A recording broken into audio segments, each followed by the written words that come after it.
I will be doing my presentation on Attributions and Personality as Predictors of Road Rage Response by Thomas Britt and Michael Garrett. To begin, I do want to say that road rage is considered getting angry in response to a provocation.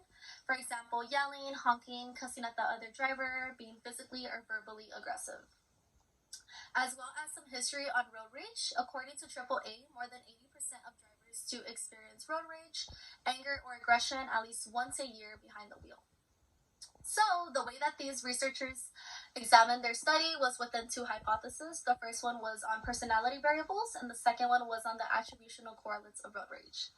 So, we are going to start with personality variables. On that one, the hypothesis was that the four measures of dispositional anger, which are anger, verbal and physical aggression, and hostility, was the main predictor of anger and aggression. As well as physical and verbal aggression, they were related to the behavioral component. So an example of that is that the participant's behavior leads to them being physically or verbally aggressive with the other driver. And now we're going to go in terms of attributional correlates of road rage.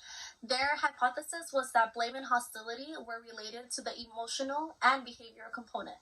So an example of that is that the driver feeling as if the other driver is provoking them to feel anger or aggression towards them on purpose. So the way that these researchers studied this experiment was within 164 undergraduates of Eastern University in USA. So they did have an average age sample of 19 years old. They had 39% male and 61% female.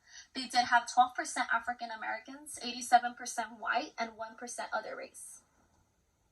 So the procedure within this experiment was they had these participants think of three anger situations that had to do with them driving, feeling provoked. So they did give them these situations to think about: being tailgated, being cut off, or driving behind somebody that was going really slow and you were unable to switch lanes due to heavy traffic.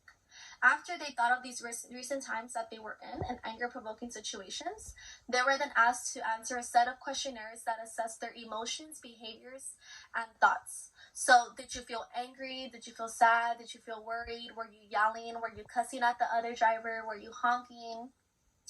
On a scale of 1 through 5, were you very much mad? Were you very little mad? It was just to better assess the participant on how they felt in that exact moment.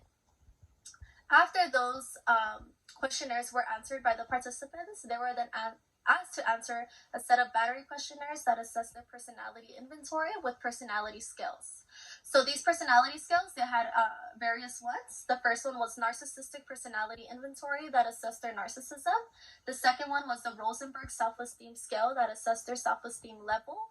The third one was dispositional aggressiveness, in which assessed the four measures of aggressiveness that are the measures of them, which are anger, verbal, and physical aggression or hostility. And the 44-item version of Big Five assessed their openness, their agreeableness, their conscientiousness, etc. And then the positive and negative scale assessed their positivity and negativity. So after that procedure, they did gather results that certain attributions did lead to road rage responses. For example, internal and stable attributions were the highest amount in which situations like tailgated and following a person that was going slow. It was the highest situations. So overall, the three different situations led people to have feelings of being aggressive or having aggressive behaviors, as well as the four measures of dispositional anger were highly related with aggression and anger.